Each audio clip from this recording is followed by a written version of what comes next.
and begin.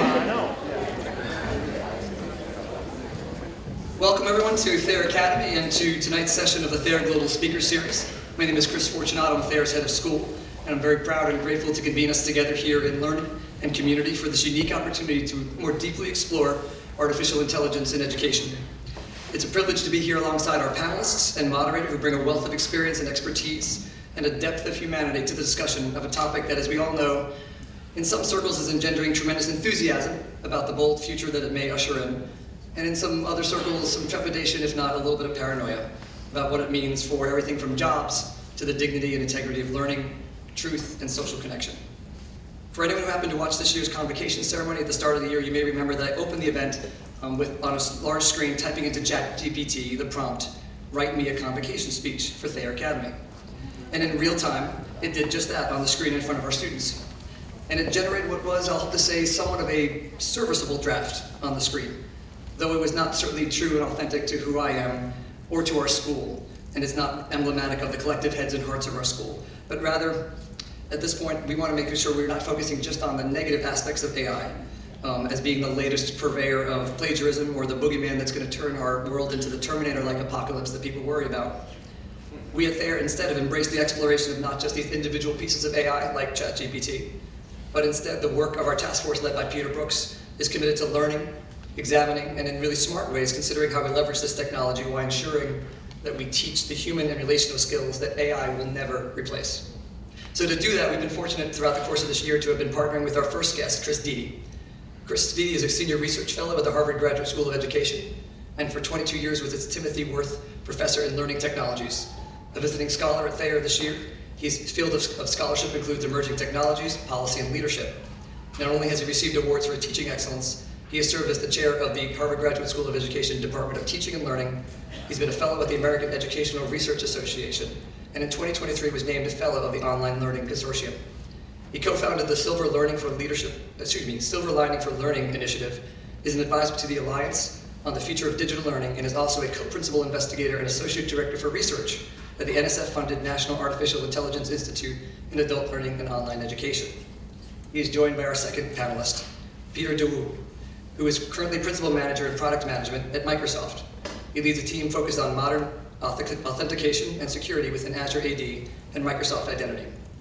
He has served as a principal program manager, contributing to the development of next-generation Microsoft experiences for mixed reality, as well as serving as a senior program manager, focusing in part on delivering secure and personalized biometric experiences. And I hope you will explain exactly what that is. He has also served as a sessional instructor at the University of Waterloo, where he earned his PhD. Our evening tonight is moderated with my great appreciation by Thayer parent and trustee Rachel Card, who brings a tremendous foundation in engineering, including degrees from the University of South Carolina and MIT, and a passion to positively impact the world, to her work and to our community. She is currently leading CXC Dev, a purpose-driven company focused on emerging tech consulting and developing the intersection of hardware, software, and data. Prior to that, she was at Microsoft for 7 years, working on high-impact consumer and commercial product teams, including Windows and devices, AR and VR, Microsoft Surface, and for some of you in the audience, our students may have heard of Xbox. Her experiences also cover working for the governor of South Carolina on job creation and public education to running an independent video game development studio. So before I turn it over to Rachel to moderate the evening, I'd like to express my gratitude to Peter Brooks and Jane McCarthy, as well as the communications and facilities teams for helping to put all of this together tonight. And I'm also thrilled to not only welcome members of our current community here at Thayer, but prospective members of our community who are in the mission process as well. This speaker series is designed to further bring the world to our school, to inspire us with the ideas and perspectives of thought leaders and difference makers. It is a forum for discovery, for scholarship, for debate, and for dialogue. And we encourage all of you, as time allows, to ask questions at the end. And on that topic, which will be the last point I make, let me ask and advise for everyone's benefit that questions posed to our speakers tonight should be just that, sentences that end with a question mark. As much as we love hearing from all the people in the audience tonight, we want to make sure we're as concise as we possibly can be to make sure we're hearing as much as possible from our honored speakers. And with that out of the way, I turn it over to Rachel Card with my appreciation to start the evening. Thank you, Rachel.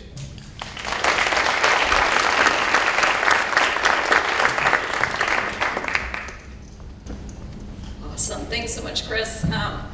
Really excited to be here today, and I love the demographics of this audience. I am so excited to see so many students here. So thank you so much for having us. So with that, Chris, Peter, welcome. Really grateful to see Peter here. He is a dear friend. We worked together on Windows Mixed Reality, launching the first Windows Mixed Reality Work headset. is a loose term. It She is did a loose everything term. and told me what to do. That's not true at all. And so I haven't seen him in a few years, so very, very excited to have you here. So let's start kind of at a fundamental level of defining artificial intelligence, AI, and we'll define it from both an education perspective and from a product perspective. I think it is important for us just to get a little bit of a good grounding in some of the terminology. So we'll start with you, Chris. You have an incredible breadth of research, as Mr. Fortunato talked about, always been on the cusp of emerging tech. You've been researching and doing AI before AI was a thing. And so from your perspective, can you help us get an understanding of how do you define AI and how do you define it in terms of educational innovation?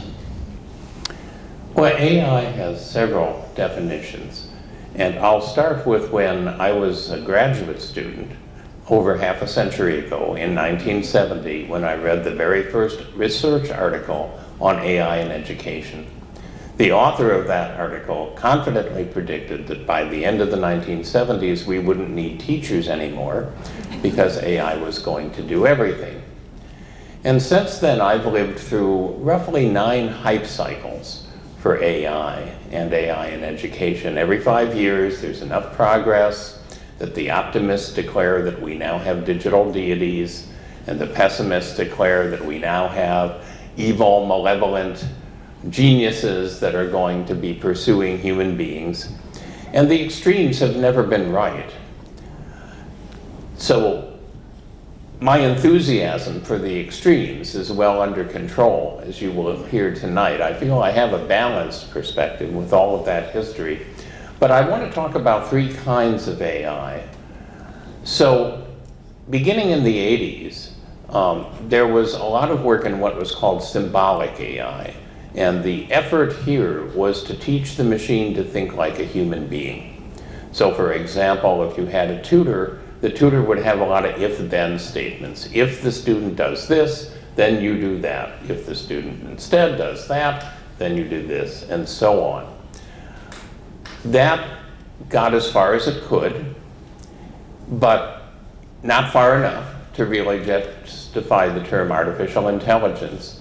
And so then there became a lot of emphasis on what was called machine learning, in which people said, let's not try to worry about putting the human mind into a machine. Let's put the human brain into a machine. And so the brain, as you may know, has lots of neural networks, and people develop digital neural networks, far, far less complex than what we have in our biological brains, but still able to learn in powerful ways and to find patterns in things. And so that pattern recognition AI was very useful in things like recommendation engines or search engines, where in the background it's finding patterns, then it was reflecting those patterns out. But now the new hype cycle is about generative AI, a 3rd kind of AI. And here what we've said is, let's give machines the capability of natural language, and let's give them the knowledge that's on the World Wide Web. And the natural language is a really big deal because for 3/4 of a century, every cycle of AI has tried to get to the point that you can converse with it, not framing things as a machine would understand them, but just being able to talk and have the machine figure out natural language. That's a really big deal. The World Wide Web is more of a mixed blessing because we're not talking about putting in curated knowledge. We're talking about putting in the incredible mishmash of knowledge, misinformation, bias, etc., that is actually the World Wide Web. So that's a little tricky. And that's reflected in the fact that these machines can do what's called hallucination as part of this ability to draw on the World Wide Web. I never had any cases of plagiarism in my courses at Harvard for 22 years, and then last spring I had two, both from students who didn't really understand what they were doing, but they thought that if a regular search engine was good, then obviously a generative AI search engine would be better for finding citations. But the generative AI had enough agency to make up citations, and they didn't realize that. They didn't check what it had done, and so then they were plagiarizing. So the generative AI is a mixed blessing. It has knowledge, it has agency, and that's powerful, but it also can distort things in ways that are really troubling. And part of the problem that you see with all the hype now is because of something called the ELIZA effect. So again, when I was a graduate student many decades ago, an MIT professor, Joseph Weizenbaum, who was an expert in AI and natural language processing at that time, wrote a little computer program called ELIZA. It was named after Eliza in Pygmalion. And it was a bag of tricks.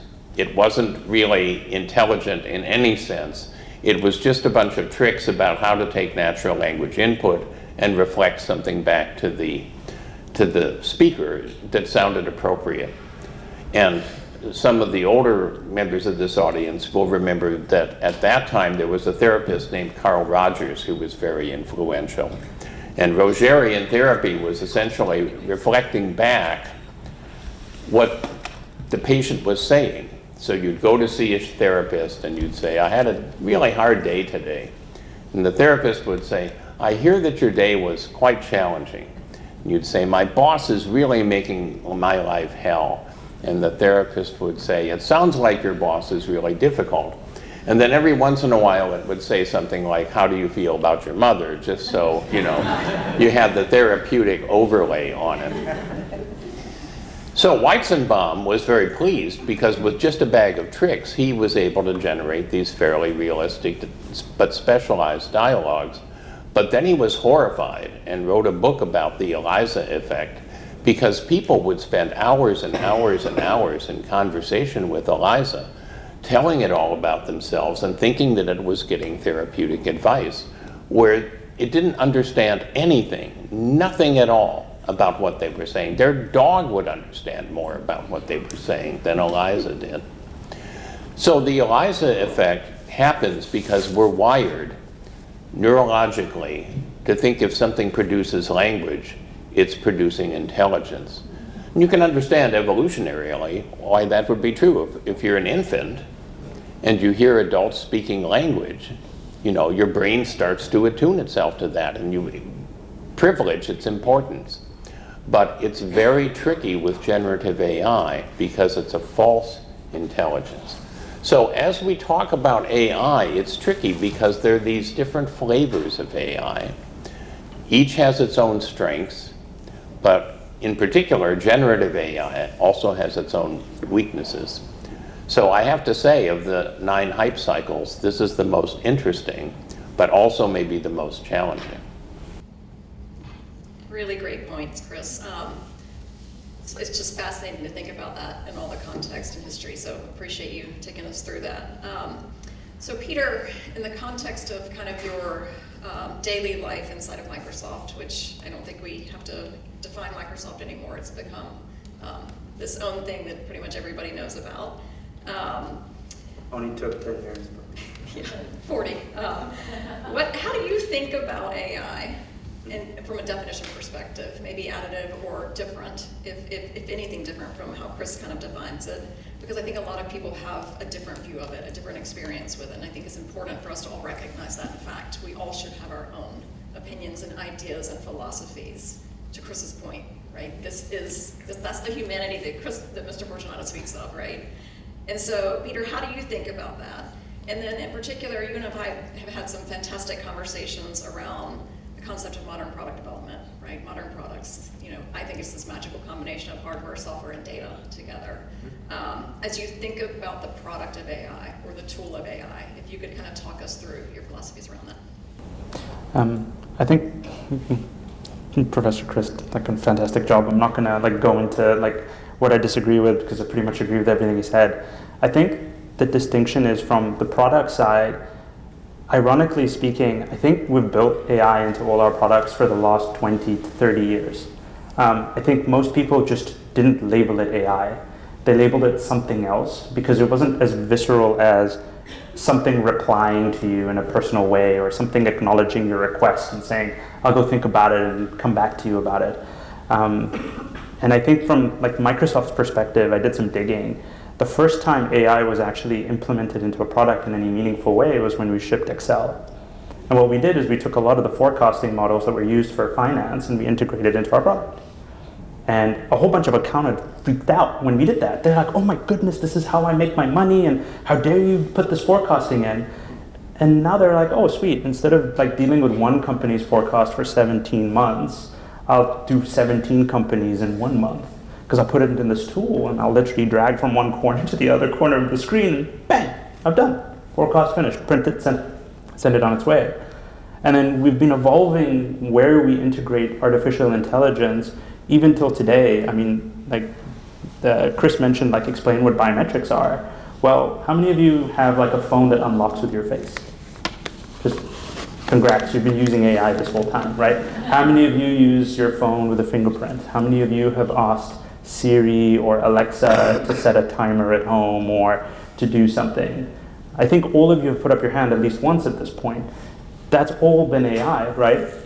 Sometimes it's symbolic, like what we did in Excel. Most of the time it's machine learning, where we have massive data sets and we go train these products to be good at guessing patterns, making predictions based on signal.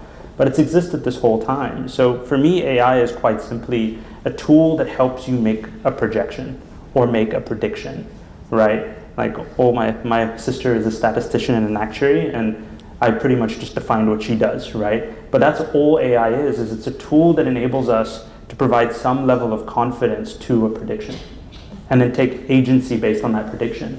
But in almost every case, the individual is the one taking the agency. I need an ask, I have a question, I have some task I'm trying to conduct, please help me do it.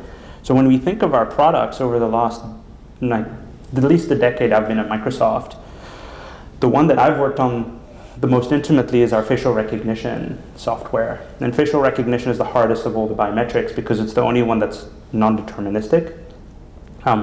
Maybe you've noticed faces tend to emote a lot, and we tend to turn a lot, and you're never statically looking at your screen when you're trying to unlock your phone or your PC.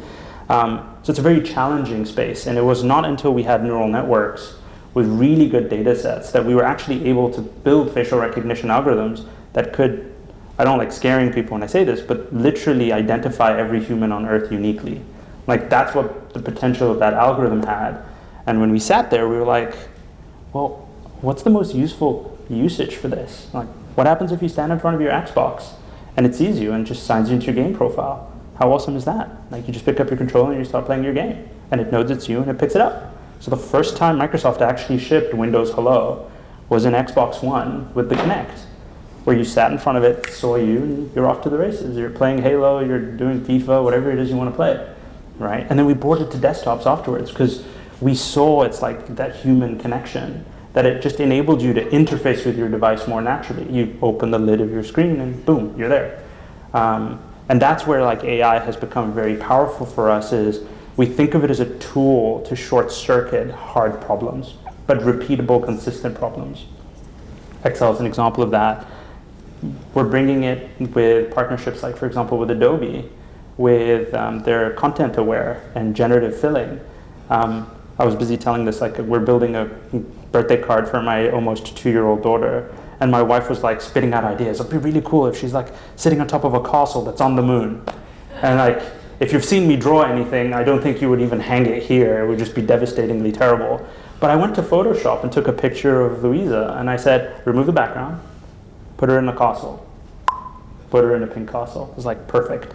And I said, dare I ask, put the castle on the moon, put it on the moon. And I was like, you know what? I've expanded my lucky juju here. I'm gonna stop here. I'm just gonna say happy birthday, Lulu, and just print the thing. But like, it took me, someone who has no artistic skill, and it shortened the gap between learning the skill and being able to provide something that's pretty good. Like, I wouldn't hang it in an art museum anytime soon, but you know, I'll take it. So that's where I think like AI and products come in. It's like, how do you short circuit complicated tasks to allow people to spend time on the hard problem? The idea of putting Louisa in a castle on the moon for her birthday card, that's actually the problem. And God forbid you ask me to sit there and sketch it, like that'll never happen. So that's the power, I think, for product design, is you can now solve difficult problems and like stop gatekeeping on certain expertise, stop gatekeeping on certain skill, stop gatekeeping on certain knowledge. You can commoditize problems and make them simpler for everyone to solve. Love that. But you can't do it without the human, which I also think is something that was very clear in your examples. And so I appreciate that. Kind of following up on that and building on that, I know it's hard to predict the impact of AI, but I do think it is on us, and particularly you all, the students in this room, to figure out what that is as using the tool, right? As you learn about the tool, as you decide what it is and what you can do with it. But when we think about this future, right, for these students in particular, middle school and upper school students, what kind of workplace do you envision for these students? What differences or opportunities do you see? I know you and I have had a bunch of conversations about this as you and the team are designing these tools. What does that look like in the workplace for kids coming out of school? I think like the best example is a conversation we had with Adobe. And we were talking to Adobe about content-aware fill and what they thought of it. And the Adobe team that was there said something really interesting. They're like, the value of the product remains the same. We've just shortened the amount of time it takes for this artist to create the product. So what would be a 100-hour work effort to produce a poster for some advertising agency has now become 19 hours. 9 hours of working with the AI and validating the ideas, going back and forth. We can truncate that part of the creative process. Then they can spend all their time actually perfecting the idea, perfecting the quality of the print, perfecting the quality of what they're presenting. And when they gave it to actual proficient artists, they noticed that there was about a 10 times increase in their productivity. So artists that would take about 40 hours to complete a task were finishing it in 4 hours with content-aware fill. So companies like Adobe that are very creative focused, like anyone who's doing anything with like media or creating any digital content's really in there. Adobe has an interesting perspective, which is the marketplace will shift wholly to the output as being what's valuable and not the time it takes. So today, for example, if you ever had to go hire an agency, they're like, you're gonna need me for 100 hours and this is my hourly rate. Now they're just gonna be like, it's gonna cost you this. And you'll have it in a week. And that's the end of the conversation, and you're not going into this concept of how many hours it'll take you to complete tasks, but about the value of the tasks that you're completing. And this is where I think the marketplace will shift very quickly. At Microsoft, we have this very famous statement, I don't care how long you work, I just want you to finish your job. If you take 4 hours and then go ski for the rest of the week, by all means, finish it in 4 hours and go ski in the week. But ultimately, what I care about is you execute in what you've been asked to go do. And I think that will become the norm, where as we go into the workplace, we stop doing manual tasks that are very repetitive and we focus on the outcomes that we care about. And then that's what will become valuable. Even at Microsoft now, there's always a note taker in every meeting. If you go into Microsoft, you'll see in the agenda like so-and-so, you're taking notes. So one human being is not really participating. They're trying to keep up with a conversation, make sure things are done. Now it's, I'm participating in that conversation, and we all say, hey, Copilot, what are the action items? And then Copilot spits out a facsimile of what the actual items were, and we're like, okay, this kind of makes sense, we're good to go. And now we've taken one person that was kind of not included in the conversation, added them into the conversation, they're now contributing. And the outcomes of the conversation are very easy for everyone to understand because we all get the same output. And it's become very easy for us to communicate with clarity about who's doing what, when they're doing it, how they're doing it. So we can even see it at Microsoft, like our meetings are getting shorter, everyone is now participating in meetings, and we've automated the process of just tracking what the outcome of meetings has become. And that's us like drinking our own champagne, so to speak. We call it dog fooding, but that's a weird thing to explain. So like drinking our champagne is a better analogy. and it's made us more effective. And goodness, I'm so thankful our meetings are shorter because they're just so painful sometimes. But that's where I think we'll go. I think all of you, once you get into the workplace, you'll start focusing more on your output and less on the actual task that gets you to the finish line. That is kind of no longer valued, which sounds crazy because like a lot of us measure our worth based on the effort we put into it. But I think a workplace where the output is important and you can execute it at your own pace, I think is actually a really empowering environment. If we get it right, I think is the asterisk I'll put in the corner. I love this conversation. It will not be the last time we have it because we've had this conversation so many times, and it feels like every week or every month more gets added to thinking through what this role could look like, right? And personally, you and I have had many topics around the teams, right? The teams around us. That's how we create and do the most amazing things in the world, right? It's all about having this teamwork and people, and teams are reflected in products. And I just have a personal belief if we can bring more people to that table and have more people participate who actually represent the world, we will have better products. And so I see this tool, AI, as enabling that. And personally, I just find that very inspiring and very encouraging. So Chris, let's take that into your world, because this is something you have spent, and your team have spent a significant amount of time thinking about for decades. As we try to envision this future and the shifting that could happen due to the tool of AI, what skills do you think we need to add to curriculum, we need to supplement to curriculum, we need to remove from curriculum? How do you think about, particularly in middle school and high school curriculum, being impacted in the context of Thayer even? How do you think about that for us? So I spend a lot of my time thinking not about AI, but about IA, intelligence augmentation.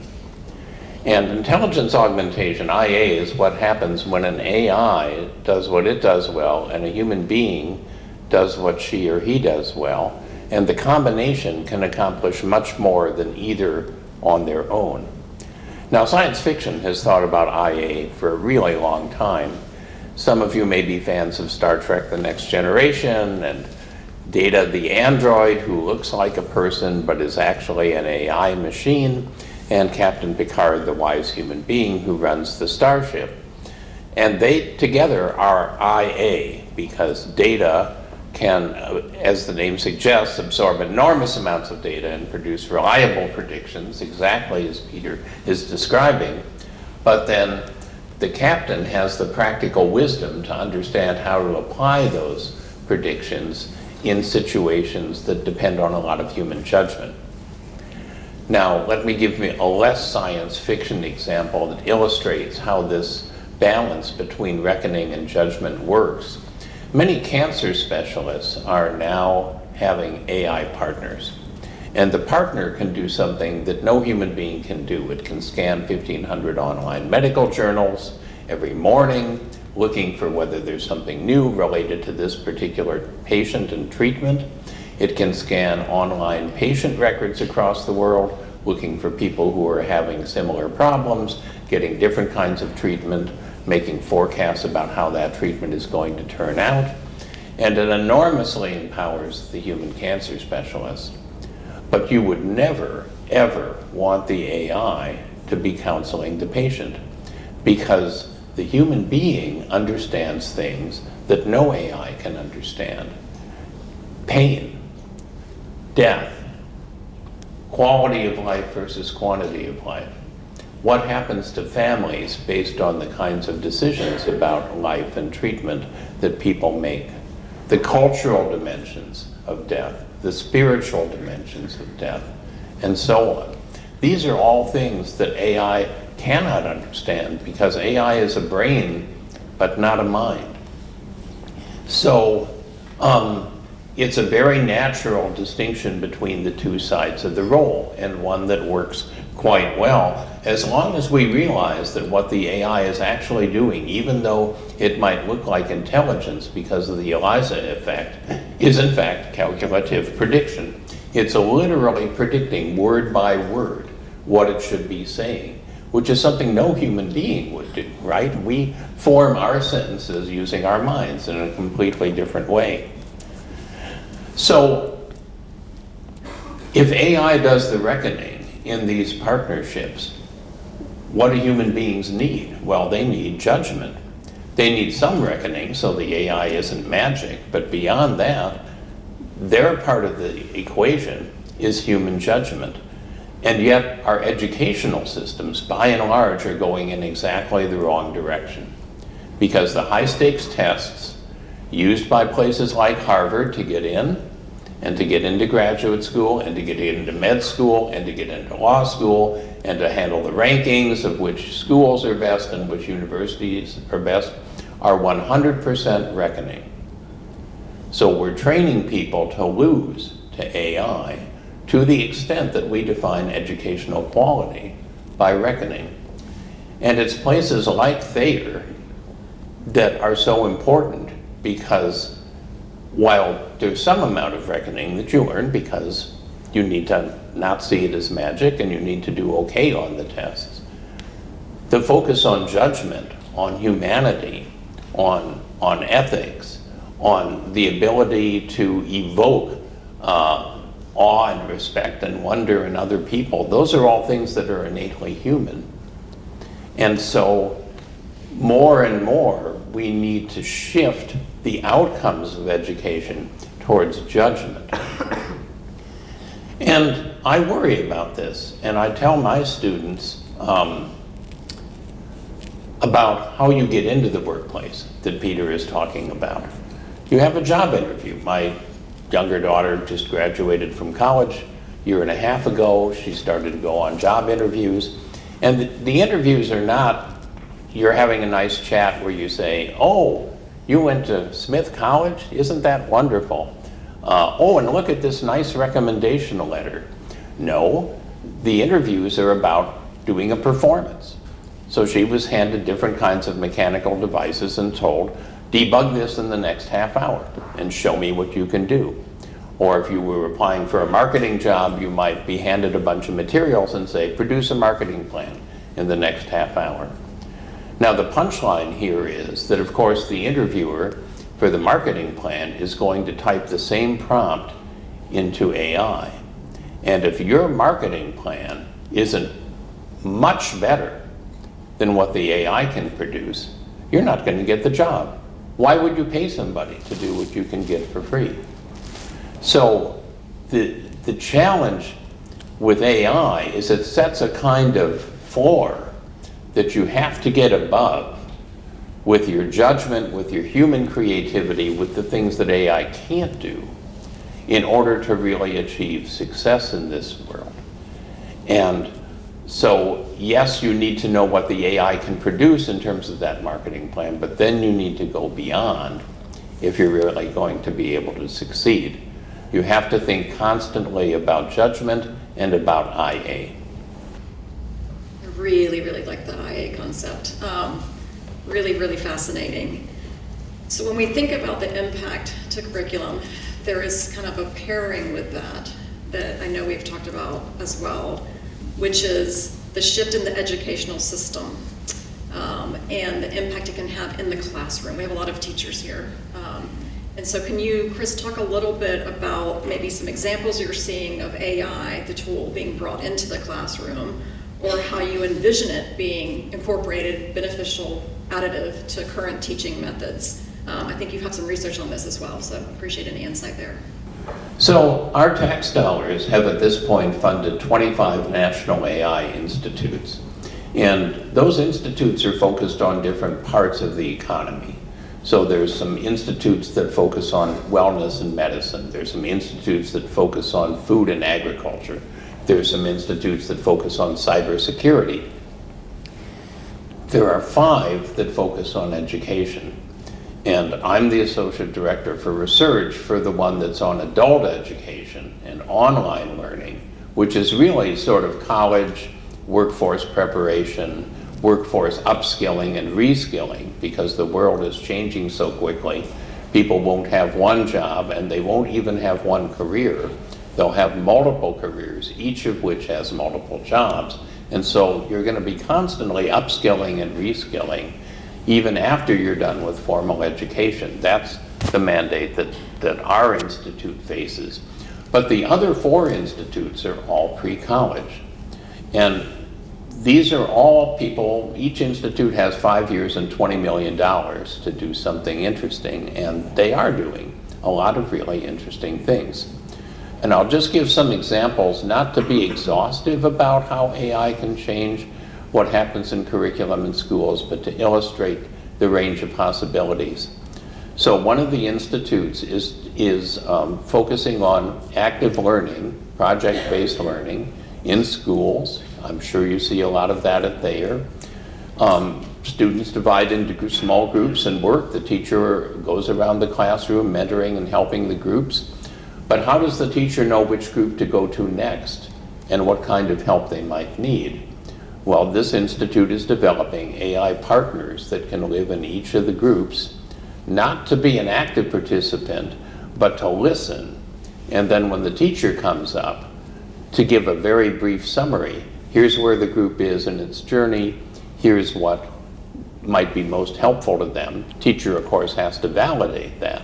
But it provides a way that teachers can much more effectively handle active learning instead of the one-size-fits-all passive learning.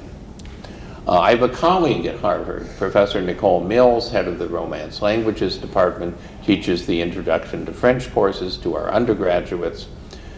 She has developed, with the help of a BR company in France, an experience for her French students where they're in a virtual world. This is, of course, very familiar to my panelists. And it's a virtual world in which you're in the Centre Pompidou in Paris, and there's a very famous surrealistic museum within that. And someone has been murdered within the surrealistic museum. So you are like Columbo, sort of there to try to figure out who done it. And of course, everyone you talk to, all of the suspects speak French.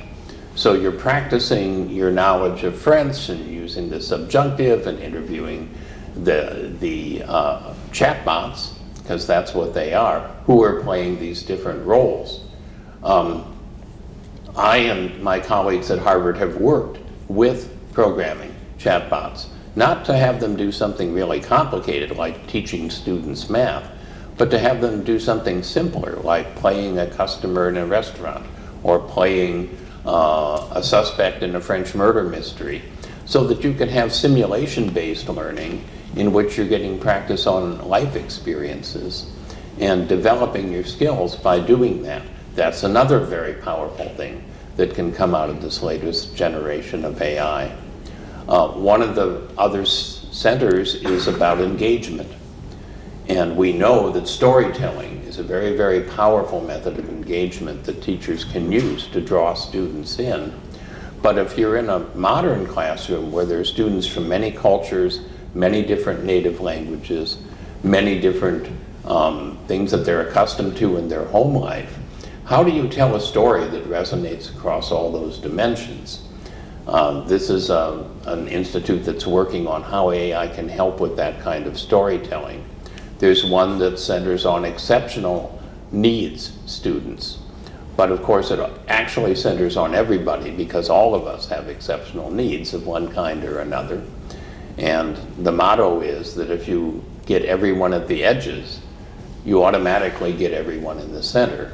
So that institute is centering on how everyone can learn in these classrooms. There's one that's on inclusion and building up powerful kinds of academic dispositions like tenacity and resilience, because learning is hard fun. If you do it right, it's hard fun.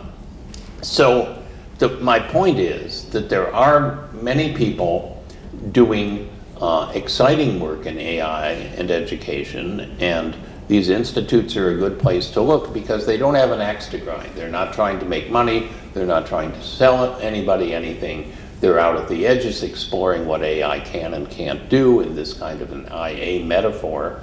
And you're right in the middle of it. You're growing up at an incredible time. Your grandchildren will look at you and say, wow, what is it like to be living in this age where we were starting to understand the power of generative AI? And so it's great that the school is doing these kinds of things to put you on that frontier. So I'm sure that if we did this event a year from now, I would have different things to say. 2 years from now, different things to say. But I'll say one thing that's going to be true across all of those years. It's very important to remember this. In learning, the destination is the journey. The destination isn't the destination is the journey. So I ask my students to produce artifacts like an essay. You can get generative AI to short circuit the journey and just give you an artifact, and maybe then you edit it or something so that it's a little bit of your fingerprint on it. But you're not really learning how to do an essay because you haven't taken the journey.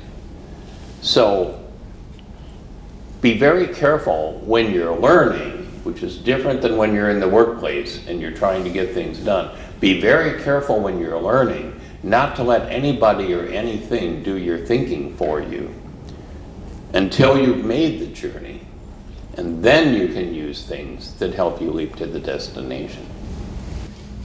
Fantastic.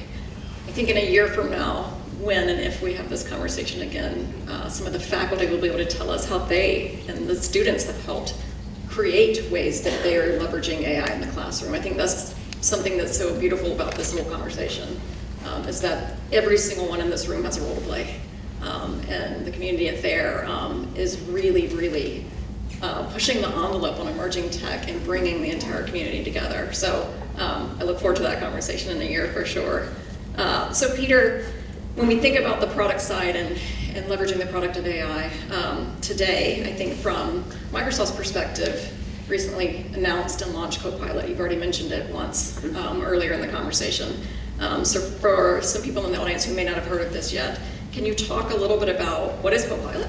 And then how do you think about this early product adoption? One of, I think, the magical things about a school is the same kind of energy that I love getting from a company like Microsoft. We dog food, right? We use our own products. We create our own curriculum. We create our own, AI. And so I know that happens constantly inside of Microsoft. From that perspective, can you talk a little bit about Copilot? Sure. So Copilot is a new product that we just released. We've been collaborating with OpenAI, which has been an independent open source AI research organization for many years now. And they just created ChatGTP. Someone may have mentioned this to you at some point, which is effectively the first really large-scale generative AI model. And it's specifically the first real production quality AI that's built on top of what's known as a large language model. Now, what these are is it's a model that's designed to take an input that a user gets and really understand what the user is trying to say. So gone are the days of you having to be very prescriptive with your instructions. You can just speak what you want and the system can kind of predict and understand kind of your intent. So Copilot is how Microsoft is taking that technology and bringing it to our users. And what you'll see is over the next few months, we've already kind of spoken about it a little bit in Microsoft, so I'm not letting too much out of the bag. But what you'll see over the next few months is we aren't going to be shipping a single Copilot. And there's a very specific reason we've done that. So the benefit of large language models and specifically generative AI is, as Chris said, is it kind of consumed the internet. But the problem with generative models and large language models is they consumed the internet. Therefore, there's a whole bunch of crud in there that doesn't really matter, is not very useful to us, and it causes a lot of bias in the responses. So what you'll see is we're going to be releasing, and a lot of people in this space are releasing different versions of Copilot. So different versions of these models that are slightly tuned with different data sets. And one of the things that I spoke about today in some of the classes was any version of AI is underpinned by data. And if I were to make a recommendation to Thayer, it would be to think about data and how you tackle science problems and how you manipulate data and how you use it. Because you'll use it if you become a biologist, you'll use it if you become a physicist, you'll use it if you become a computer scientist. And believe me when I say this, in a couple of years, you'll use it if you're an author, you'll use it if you're a playwright, you'll use it if you're an artist. So just understanding how data can fundamentally change what algorithms do will become critical. Now, you don't need to have a PhD in it, or a PhD in it, but you just kind of need to understand, well, bad noise in, bad things out, good noise in, good noise out, right? Which is kind of the basic thing. And what Microsoft is doing is we've realized that there's two versions of Copilot. There's the version of Copilot that Microsoft produces to solve specific problems. We're in the security business, we're in the identity business, we're in the office business, we're in the consumer products business. So we'll create different Copilots that are trained on different data sets that are kind of biasing towards those different environments. And those are really interesting and very profound. And those will be the Copilots that I think most of you will interface with. But then we realized that these generative AI models are utterly useless to enterprises. Because what they really want is the model that's trained on their data, based on their users, based on the documents that they have created. So you'll see that there's a second group of Copilots, which are actually, how do you take your data and take our infrastructure and merge them together so you get your Copilot? And this is where I think a lot of the product space is going to change and be very dynamic for a while. Because first we got to understand how to consume your data, but only let that be the thing that your Copilot is trained on, and we don't take any part of it accidentally and use it somewhere else for a different company. There's also the other added bias of making sure that like internal bias that a company has doesn't end up skewing our models.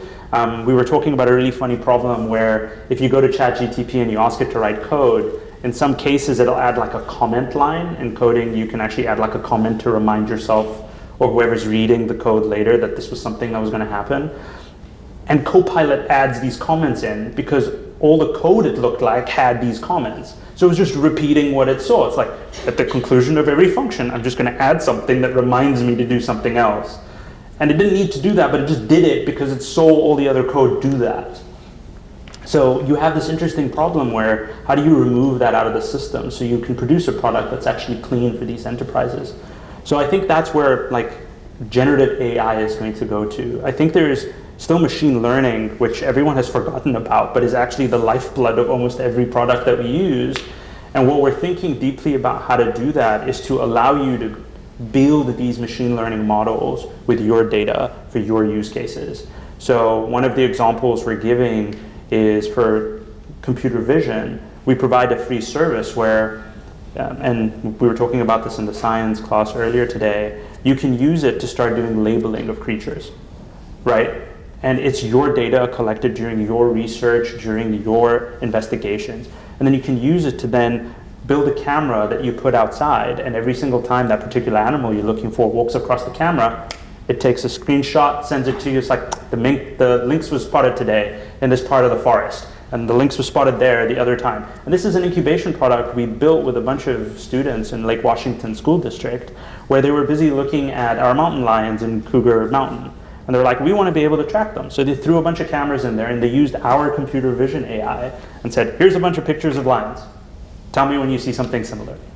Sometimes it saw a horse and it accidentally said it was a lion. Okay, we'll figure that one out later in life. Sometimes it saw a lion and thought it was like a shadow and just ignored it. But all of a sudden, the kids, as they were exploring this technology, they noticed something really interesting. The lions seemed to have migrated to a different part of the mountain. So they went and told our animal protection agency, like, hey, they're moving further south and down the mountain. There's a town at the bottom of the mountain. We should maybe do something about the lions moving towards the town. And these were high school kids using this tech to do a research project, and they came back at us, right? What a wonderful thing. So that's where I think like a lot of the tech will come, is we will build generic models that can be used by anyone for kind of the products that we own, but then we'll be empowering enterprises and then empowering like innovators to then take those models and just build whatever they could dream. But that comes with its own like problems later. We'll talk about those. The concept of these ideas coming like live and coming to you, I just love that, and I love thinking about this future that we're all entering into. So Peter and I are both big fans of the fantastic videos that Microsoft makes. I think we're both biased. A little bit. But we'd been chatting about bringing in a video to the audience because it can help you visualize things, right? It can help you see dreams off in the future. And it turns out Microsoft literally released their Super Bowl ad last night, and it is about Copilot. And so I would like to think Peter made that happen early. I was sitting there, I was like, gee, it would be great if you could release it so I can show it Thursday night. So it popped. So we're going to show that for you ahead of time, and I'm sure you probably haven't seen it yet. And thank you.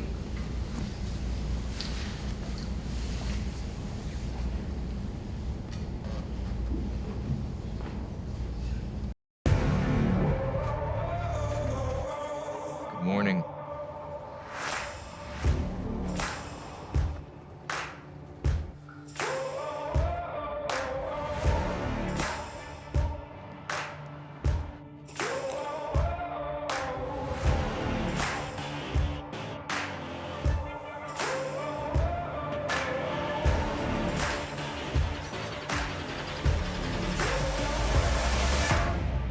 Watch me. Just watch me now. Just watch me now. I got something for you, a little more for you. You won't believe your eyes. Just watch me now. I got something for you, a little more for you. You won't believe your eyes. Just watch me now. Just watch me now.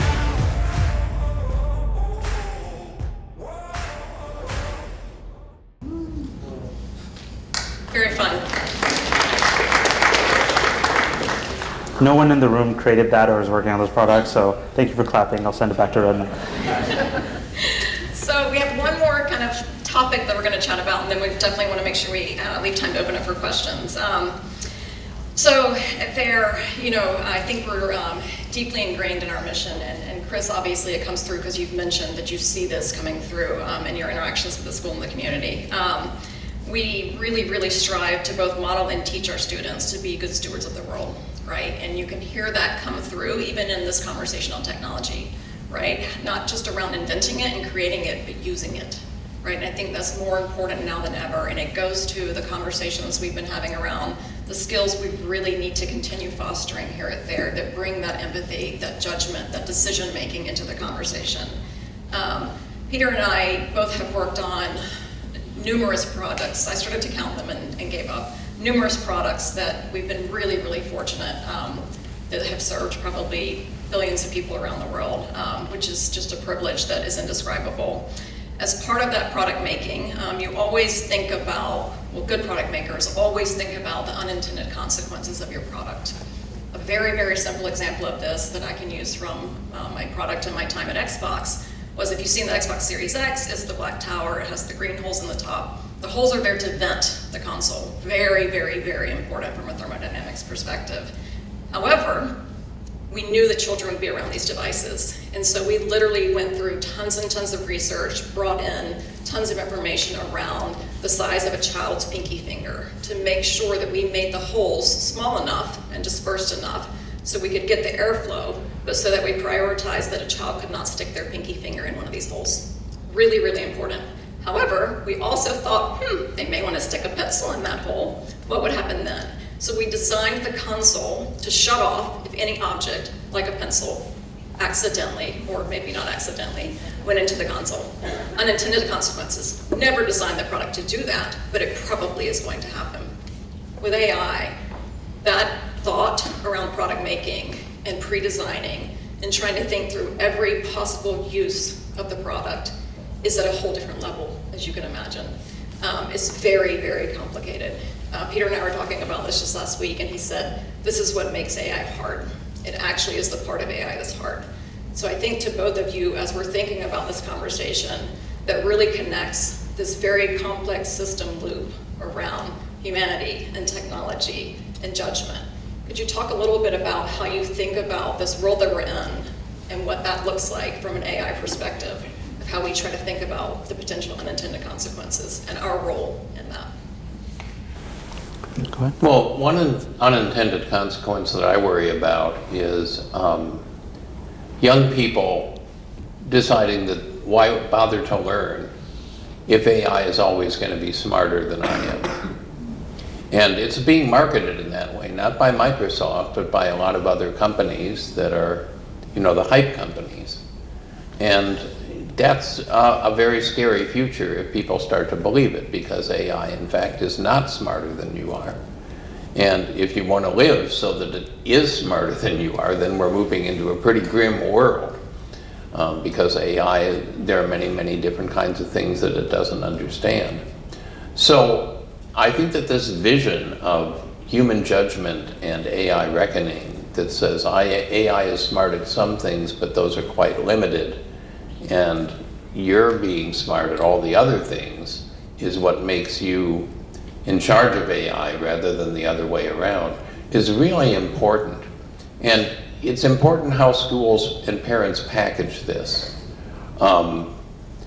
Take something like Khan Academy, and Khan Academy now has a math tutor, and they're going to sell the math tutor to schools, and it'll, they claim that it's going to do better. Setting aside whether or not it's really going to be effective and what effect that would have on human math teachers and a lot of other things that I worry about, anything that Khan's math tutor can teach is going to be done in the workplace by AI anyway. That knowledge isn't going to be of any value except as a foundation for doing things as a human being that go beyond just the reckoning, just the pure mathematics. And that's true for any aspect of the curriculum that can be taught by AI. So I think one of the metaphors that works for me in terms of staying away from unintended consequences in AI is a kind of training that I have helped Children's Hospital with. They have a simulation where a child comes into the emergency room and they're dying. You've got 10 minutes to figure out what's going wrong and save the child. And you have 10 other people in the emergency room working for you to tell what to do. This is authentic. This is not a made-up example. And so the challenge is, how do you orchestrate the activities of those 10 people, and what kinds of diagnostic information do you look for in order to be able to save the child? Now, some of those 10 could be done by AI, and some of them could not. But the point is that being that person at the center that figures out the overall system and that orchestrates the different narrow pieces of it in order to be able to save the child, that's the human responsibility. And so when your teachers give you really challenging assignments to which no one knows the right answer, there's a really good reason for doing that, because everything that people know the right answer for and can use a formula to do it, that's going to be done by AI. And the important problems in the world are the ones we don't know how to solve. So unintended consequences, don't ever think that AI is smarter than you. Yeah, I think from like product perspective, it's a little bit different in that when we create these services and we create these products, we spend a lot of time, and I'll give you two very succinct examples. When we shipped Windows Hello, we also prepared a Azure service that could do the same thing. In other words, you could take an image of a person, give it to the service, and say, recognize this person out of a group of humans that you had previously told the service. And we actually spent a very long time thinking before we shipped it, what could go wrong? Like, what could happen? And the example that we always went back to is, we don't know where the AI is biased because we don't have an infinite amount of data to test against, so we only know how well it is against the data that we collected. And we spend a lot of time thinking about, if it is biased, what that effectively means is it'll always fail for that particular group of people. And what we were really worried about, and just a very succinct example, is we were really worried about police forces taking an AI that they think is perfect, that this concept of bias doesn't exist, its recall is perfect, and using it because, oh, I'm looking for someone. And they don't understand that because of certain conditions, because of certain ethnic backgrounds, for some gender backgrounds, you could accidentally label someone as someone else. But they will think that that tool is so perfect and so immaculate, they'll be like, that's the person we were looking for. And we couldn't, as product makers, figure out how to control that. So we did the only thing we could. We didn't ship it. We actually kept it and said, we're not making this available to anyone until we figure out how to control it. And we don't mean control it in the sense of like stop certain people from like, I mean, you can look at the news over the last few weeks. There's stories of where AI was leveraged to create deep fakes and kind of confuse the world. But we really sat down and we said, like, how does Microsoft responsibly stop that action from occurring? How do we police ourselves? So if a compromise, if some kind of social injustice was to occur, how do we as Microsoft stop it instantly and not allow it to percolate through the environment and allow other people to leverage it? And so until we built those safeguards, we did not release that service. Similarly with Copilot, we tested Copilot internally, and we actually had we call them red teams, but red teams are effectively adversarial teams that we pay, and we say, go attack this, tell us what's wrong. And we spent a year with adversarial teams trying to compromise ChatGTP. And some of the things we got ChatGTP to say were like unspeakable. Like, it was truly horrific. We were sitting in reviews with our legal team and our Office of Responsible AI, and we were going through the results, and we were like, we cannot in good conscience, even if you had to take the 15 steps that this person had to go to get this thing to say that, we cannot have this thing say that. So we held it back. We're like, okay, how do we safeguard this? How do we stop the machine learning models, and how do we stop the large language models and build safeguards around it so they don't engage in this kind of behavior? Right? We were seeing the AI gaslight the person that we're speaking to. Like, that's how bad it was. I was like, this is an abusive relationship. Like, this is weird. Like, this machine doesn't know what it's doing, but it's doing it, and it's crazy. So we had to build safeguards. And we announced Copilot, and we spent 8 months building safeguards before we actually even let the first person use it. And then we built a throttling agent into ChatGTP or Copilot when we released it to limit how many conversations you can have. You'll actually notice this with all the large language models. You can only have 30 steps in your conversation. As soon as you hit 30, you clear it, we start again. And the reason for that is we know if we let that conversation tree grow any bigger, it starts to kind of hallucinate in like extraordinary ways. It starts to get biased in incredible ways. So that's actually one of the things. Like, we could let you have an infinitely long conversation with it, but by step 50, we actually don't know what could happen. So we had to truncate the conversations. So one of the things that I talk about a lot when we think about AI, and I said this in the class when we were chatting, when I was in middle school, the internet was not a thing I had access to. Cell phones did not exist. I lived in South Africa, so maybe some of you who were in middle school had it, but like when I was growing up, that wasn't a thing. Today, I'm helping people land Copilot into your hands. What I'm really invested in is when you become the product leaders in the future, you're starting here. Imagine what you'll create 20 years from now. And what's really important for you to understand is as you build your products, it's your responsibility to bring the ethical models that you've built as you go through school, the morality that you're building through. And I think this is where parents play a very important role. Because I think any tool is useful if used correctly. Every tool can be deadly if used incorrectly. And I think one of the roles for teachers and parents is to both help guide the right use of things, but to have very honest conversations about how to leverage the tools incorrectly. Because that helps have a very transparent dialogue about, yes, you could use Copilot to write your essay, but why shouldn't you? Like, what do you get out of that? Like, what have you achieved? Oh, I get the grade. I'm like, but is the grade what's important? Or like the ability to do your research, understand the context, be able to deliver a succinct thought that is yours important? We talked about it. I'm like, use Copilot to summarize your citations, but go to the citations. Verify that they're what they are. Understand the context by which they were written. I will talk about this because it was public, but it's just like ridiculous. The first version of Copilot that we released, if you asked it, tell me something about Adolf Hitler, it would tell you about all the atrocities it did. And then the very next line would be, he also did these really good things. And then you read it and one of them's like, created incredible infrastructure in Germany. And then like you click the citation and it says, because he used it to transport Holocaust people across Germany, invested heavily in chemical engineering and other modern biological engineering.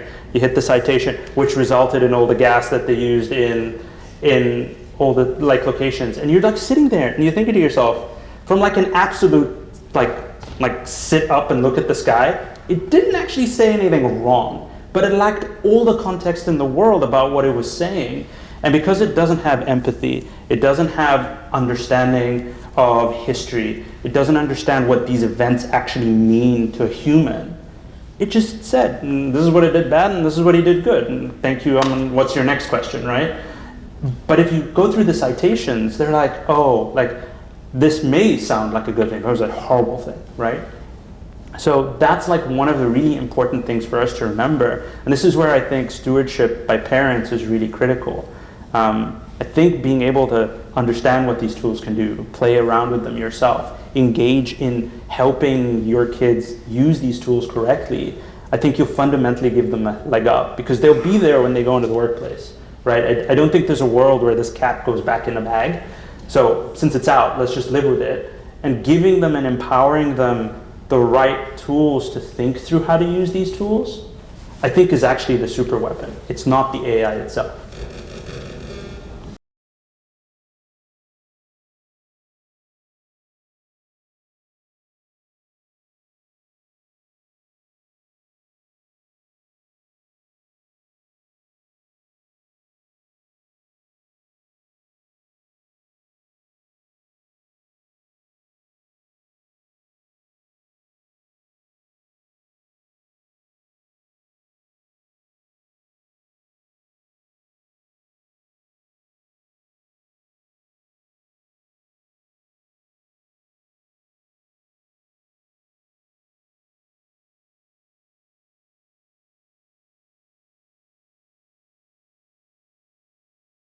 Great. I just have a question about the institutes, and this might be more for Chris, but has there been any thought to some of the skill sets that we see dwindling that they're losing over time in terms of things that I think technology has replaced that kids are no longer interested in, just things like carpentry, and people talk about we're not going to have plumbers left and things like that. And it started, I'm 40, and that kind of started in my generation in college almost 20 years ago. And some of those jobs require, I think, apprenticeships and skill sets that no longer engage people. And is there kind of a thought to, when you were speaking to your examples in learning, in terms of having AI that could somehow offer those jobs, those apprenticeships to people that would be interested in, let's say, 20 years from now in a unfortunate circumstance where those skills aren't there anymore. And I think a lot of people see AI as a path to having robotics, and they're going to build everything, and we're not going to have human labor. And I think that intersection of where that plays. And so I don't know if that's part of some of the work in terms of those skill sets with labor, manual labor, so to speak, with those jobs.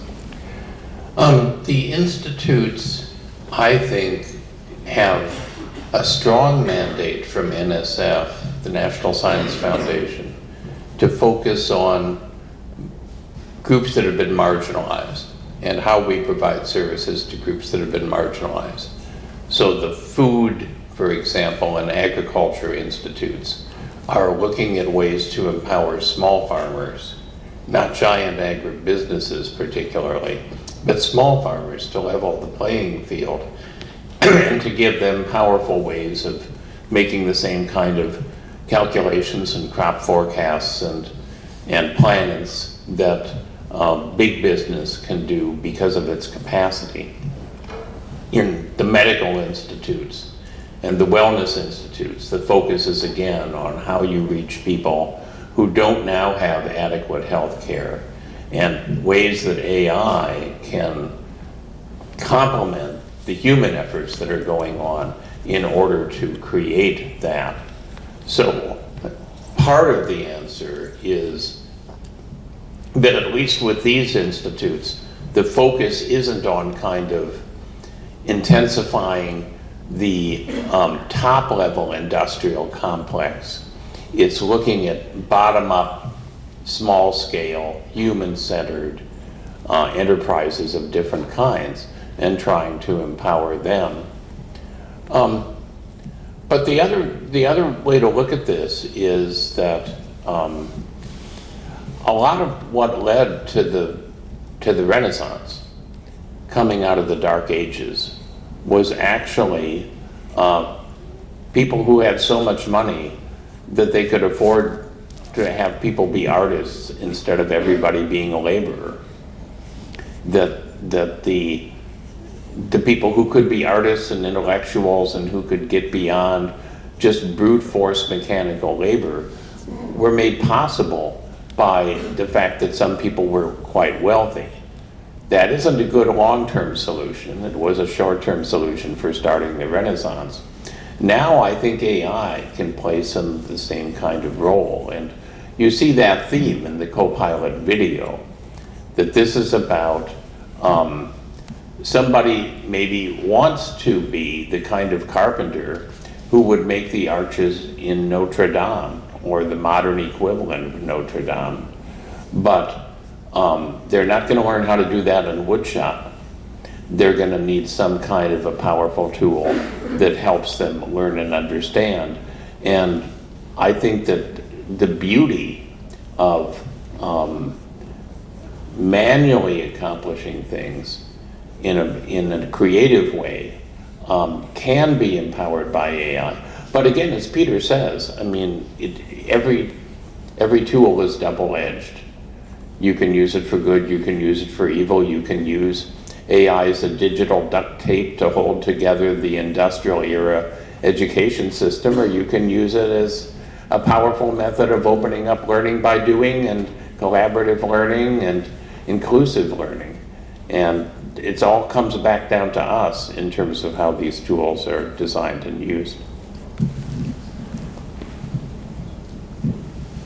Other questions? So just to tell everyone, we agreed that we're going to try to toggle back and forth between adult conversations and kids who are currently in school. So just know that's our model tonight. So raise your hand, one and all. Hi, I was wondering, going along with the theme of sort of like unintentional consequences of AI, I was wondering, what do you think are like the impacts of not really unintentional, but very intentional and like malicious uses of AI, such as like deep fakes and like in politics, or for example, like voice reconstructions and phone calls? And I was wondering, like, how can we prevent that sort of thing? Great question. Great question. Here's my 2 cents. I think the world is at a place where we need to think about how to hold people accountable for doing certain things, right? One of the things that we have been talking about, and I'm taking my Microsoft hat here, I'm just talking about like what we do and like kind of the product space and the research space that we're doing. I think one of the things that's really important is for us to actually make these enterprises, like Microsoft included, accountable for moderating and maintaining control and the correct use of these AIs. I think the problem that we have is we're saying, we're giving you this as is. If you go misbehave, that's on you, not on me. But I don't think there's many industries that at scale take that perspective when there's such social harm. And I think we're now at that point, and social media has been, a lot of the kids ask me like, what's the thing that scares you the most? And I'm like, man, the Terminator is so far away from here. The thing I'm actually worried about is already in your pocket, and it's social media, right? Like that's the AI that's like devastating society today. It's not the one that will wake up in the morning and press a button and like missiles fly in the sky. Like if we can get there, we've done great to survive that far, right? But to me, I think the one thing that we need to do is think consciously about how we enforce and legislate the use of AI in these specific examples, right? I will say quite candidly, I'm rather happy that the New York Times decided to sue about the use of ChatGPT using its data. Because I actually want to understand what the ownership model is for data when we're building these models. I'm sad they had to sue us. I made a joke with the teachers where like Microsoft's perspective is just don't be the first one to get sued. Like have someone else get sued, understand the law, and then we can get sued second. Here we got sued first, so be it, we'll go figure it out. But I think that's going to be key. I think we as society need to hold our leadership and government accountable to make sure that we do provide protections from a legal perspective to hold enterprises that own these technologies, allow the abuse of this technology, to be liable for that abuse. I think the individual who chooses to leverage the technology to perform abuse should also be gone after. But I do think the root is the fact that tech companies are given permission to just ship something and be like, peace out, like you do what you want to do with it. I really do think you need to kind of hold us more accountable, and Satya, please don't hear this, but I really genuinely think that's the only way we as a society can rally around this and actually go through it. I think that plus ownership of your digital identity and data are like the two Rubicons that we need to cross to really help us like have a better control over how AI gets used and how it cannot be misused. Today we have neither of those, to be frank. And I think that's why we'll be in trouble for a while. Thank you.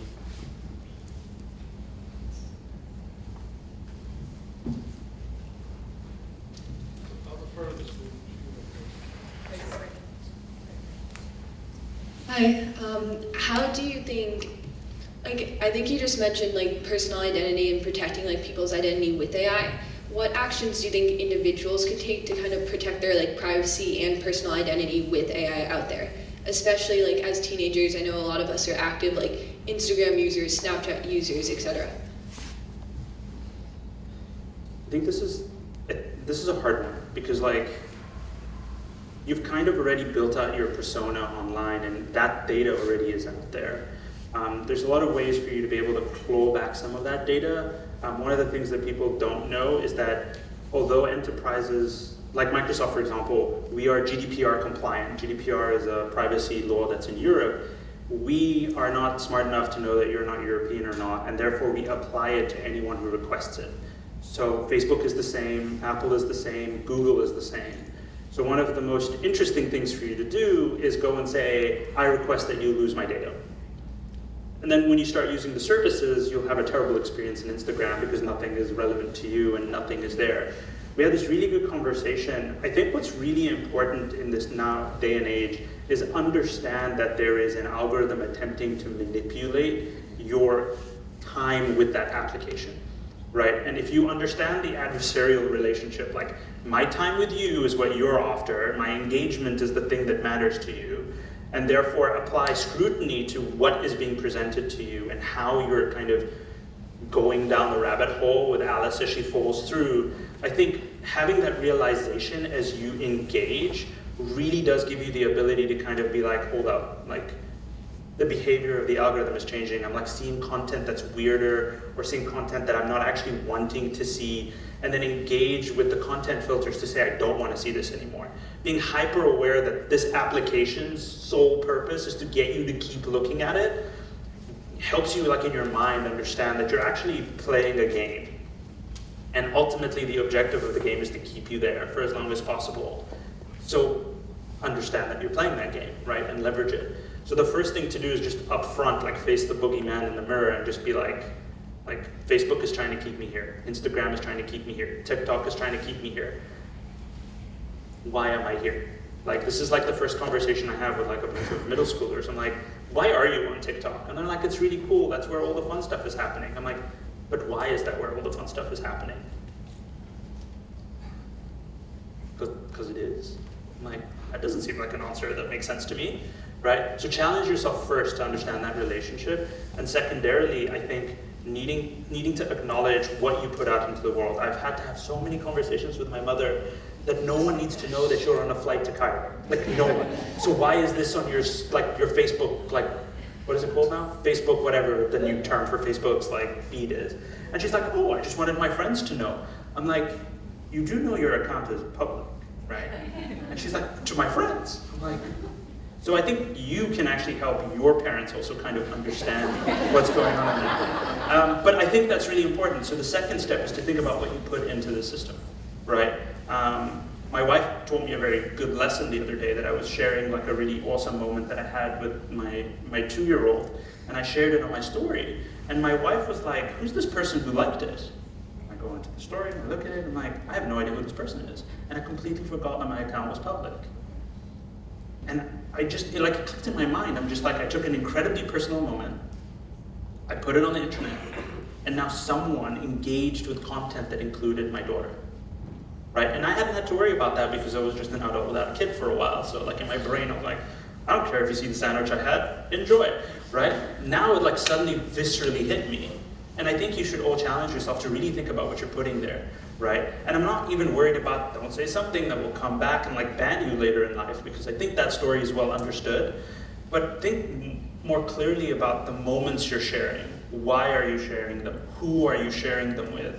And what the ultimate like purpose of that is, right? And if it's just to flex, maybe don't, right? If it's to share an important moment, try to curate who you're sharing it with. Like invest the time to create a close friends group on your Instagram and share it just to that group. Invest the time to make sure that you have the right people following you and that you have made your account private if that's what you want to go do. Invest the time in making sure that you build the right safeguards around you so when you engage with that content, you're protecting yourself. Like is what I highly recommend. A lot of us just install the app, click it, we go to town. We don't really think about like how to protect ourselves, how to guard our content. That's what I would really encourage you to do. Acknowledge you're playing a game. The sole purpose of the game is to keep you there. Acknowledge that you're putting stuff there that you shouldn't, and make sure you understand like how you're curating who gets to see what you put out there. I think that will make you safer. Thank you so much.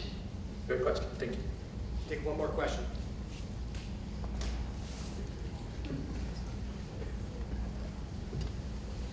I think it's clear that AI is becoming an increasingly like important part of everyday life. And I think with Copilot, it's like, what is the tagline, like AI anywhere, something like that. It's on your phone. I think it's going to be as important as like the iPhone eventually, just like that tied to your life. How do you think the increase in AI in everyday life is going to affect people who like might not have access to it? Do you think it's going to become necessary to live? Not like to live, but like... That's like a great question. I will answer it in two different parts. I will happily argue with you until I'm blue in the face that AI is already everywhere in your life today. We just don't acknowledge it as AI. Everything from the car you drove here, to the phone you used to text your friend, to the laptop you used is like leveraging AI to help you solve things, as subtly as a blinker that tells you that there's a car in your blind spot, to making sure that like your calendar is showing you the most relevant information about your events. So I think AI is everywhere. We just don't attribute the label AI, because we normally use that for like the boogeyman. So when the next boogeyman comes, it's like, that's AI. And then it doesn't become the boogeyman, and we forget that it's AI. And we're like, the next thing is AI, kind of like Chris said at the beginning. I think in terms of like, I think the point that you're making is such an important thing for us to think about, both as people in the community and people who get to build the next generation of products. One of the reasons I literally changed my job, I just started a new job on Monday, 3 days ago, was because I wanted to go and work on solving that problem. I wanted to go and put myself in a position where I could guide Microsoft to build products that puts performant, responsive AI in everyone's life. Rachel, when she was in Xbox, she was trying to drive a world where anybody could access video games. And that's why you build something like xCloud and something like Game Pass, so we can say the barrier to entry is a commodity device that can be connected to the internet. And I think for us, the way we do it is we make it a barrier of entry as a commodity device that has connection to internet. Now, I completely agree that there are people that don't have access to internet, but boy, let's start with like the 4 billion people that do, and make sure that we empower them. Because I don't think anything can empower the world like empowering 4 billion people, right? And giving them the right tools to drag themselves out of poverty, to enable them to have education, to enable them, as Chris said, like once AI can help you learn it and it's out there, anyone can access it, right? And it's really important for us to kind of drive in that direction. In a way, you can ask the same question about education. It's essential, it's not evenly distributed, and the gap between those who have education and those who don't is widening steadily. And I think in both cases, the answer is similar, whether it's AI or whether it's education. What you don't want is something that's controlling, and what you do want is something that's empowering. And the more education empowers, the more it reduces those gaps, the more that it opens up true inclusion of everyone across the world. And similarly with AI, the less it's focused on control and how do we keep you, no matter where you are, how do we keep you for 10 more minutes? Moving from that to, I have a dream, I want to make my interesting place in the real world, not in the virtual world. How do I accomplish that with AI and with learning? That's really where the heart of it is. Couldn't agree more. So I think we're at time. So I'm going to leave it, we're going to close out with one last question. And I think there have been a lot of common themes that have come through this conversation. One of the overarching ones for sure is that every single one of us in this room and people who watch this recording, we all have a role to play. Whether you're a student, whether you're faculty, whether you're a parent, whether you're alumni, I think we all have roles to play, not just in product creation, but in participating in our world, right? So that more people can participate in our world. So to both of you, if you were in our shoes, any one of us in this room, pick one or pick all of us, what bit of advice would you give to us as we are just starting this conversation on AI? This is not the last conversation, this is the first. So could you please just share a little bit of advice for us going forward?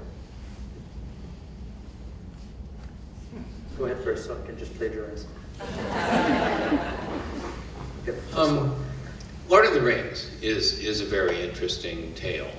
And there's a point in Lord of the Rings, which is a dark story, where Frodo says to Gandalf, I really don't like this at all. I didn't sign up for this. I was happy in the Shire. Now I've got this crazy ring around my neck and everybody is out to get me, and it's not fair. It's not fair. This is not what I was born to be.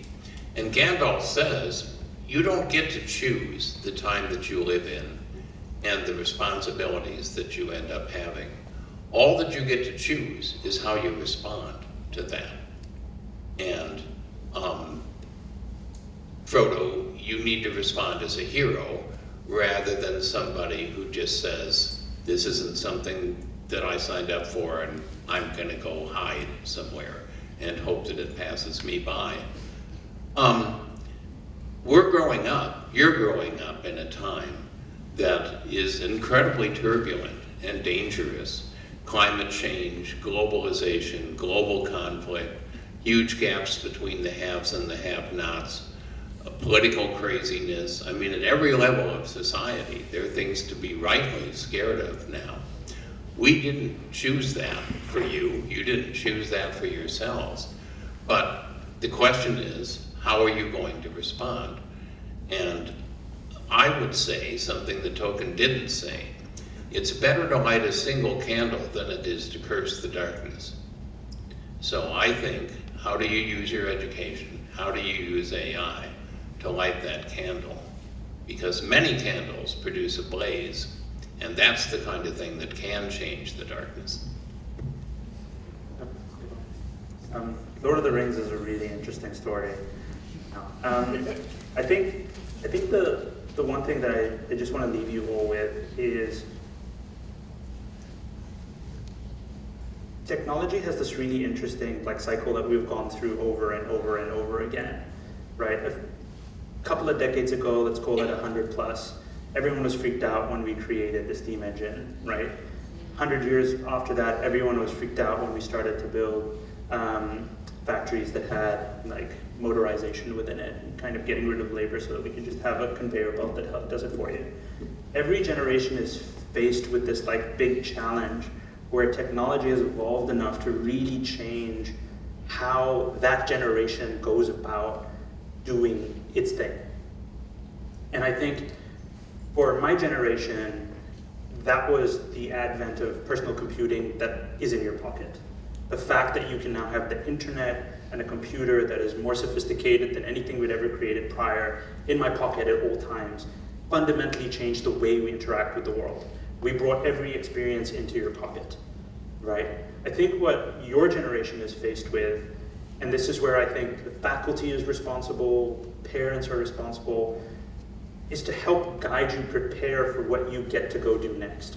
Like I said before, like you get to start with the internet in your pocket, a laptop that could compute anything on Earth, access to an infinite amount of data, and AI that can help you go do something with that data, right? A bunch of us had to figure that out as we went along, right? Well, gee, it'd be great if we built laptops, right? Oh, gee, it'd be great if they could connect to a network that was across the world. Oh, gee, it'd be great if we stored all the data in one place so we could do something with it. Oh, gee, it'd be great if we created these neural networks to do something with them. You guys start with the accruing of what I like to call the most innovative period in like humanity. We have created more in the last 20 years than we created as a species previously. What you guys get to do next is the thing that's like super inspiring to me. But with that comes a lot of shepherding that needs to happen to help you really think about the power that you're going to eventually get ownership of. And that I think is the challenge for everyone in this room, right? From the educators to the parents to the students. Think of how you help each other understand this technology and then how you guide each other through it. I think that's what's most relevant. Like my fondest memories were with my mother not knowing how to use a computer, but her figuring out how to install something for me. And then my next fondest moment is me showing her how I created my first app, and she got to play with it and had no idea what I was doing, and then I realized I didn't know anything about like app design and I should go learn that. Like I got to build up this experience with my mom and my dad and my sister and my friends. Use that opportunity you have. Like I will say this, I've been so impressed with Thayer in the 10 hours I've been here. I couldn't fathom what I would have been able to do if I was given this opportunity. And I can't fathom what all of you will be able to achieve because you were given this opportunity. So with that, as they say in Lord of the Rings, right, you have that responsibility. You've been given the ring of power. You get to decide if you go all the way to Mount Doom and put on the ring or you chuck it in, right? It's up to you. I will trust your judgment. I don't trust mine because I've demonstrated that like my generation is kind of tired and jaded. So we just don't care if the world burns right now, right? But you guys can care. You can take the ring and chuck it into Mount Doom and we're done, right? Or you could be mindful about like if you put it on or not. But that's on you. And I think your parents play such a pivotal role in making sure you understand how to do it responsibly. And I think your teachers will play a critical role to understand how to integrate into it. So I'm excited for you all. I hope I live long enough to like look at you all and be like, ha, told you. But you guys are going to be awesome. So just take care of each other, and I think that will be the outcome. Couldn't say it any better. Awesome. Chris, thank you so much. Peter, thank you. Really appreciate all of you coming and all of the great questions. And Peter will be around tomorrow, so you may see him around campus as well. Chris is here frequently. We're very lucky to have you locally and come help us out. So thanks everybody for putting this on.